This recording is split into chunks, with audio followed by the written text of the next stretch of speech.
Question number 1, what role does bandwidth play in video conferencing. Video conferencing में bandwidth क्या भूमिका निभाता है।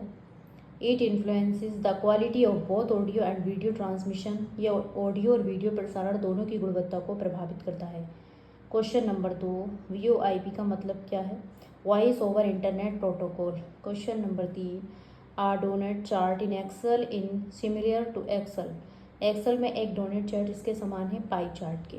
क्वेश्चन नंबर 4, इकोसिस्टम किसने दिया था। एजी टैंसले ने 1935 में। Question number 5, day zero is related to which of the following. Day zero किससे संबंधित है। स्कैरसिटी ऑफ वाटर, पानी का अभाव।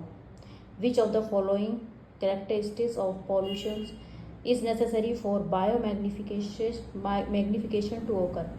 जैव आवर्धन के लिए प्रदूषक में कौन से गुण आवश्यक हैं। फैट सेलुबल, वसा में घुलनशील, बायोलॉजिकली एक्टिव, जैविक रूप से सक्रिय। क्वेश्चन नंबर 7, EHEI का क्या मतलब है। Equity in higher education index.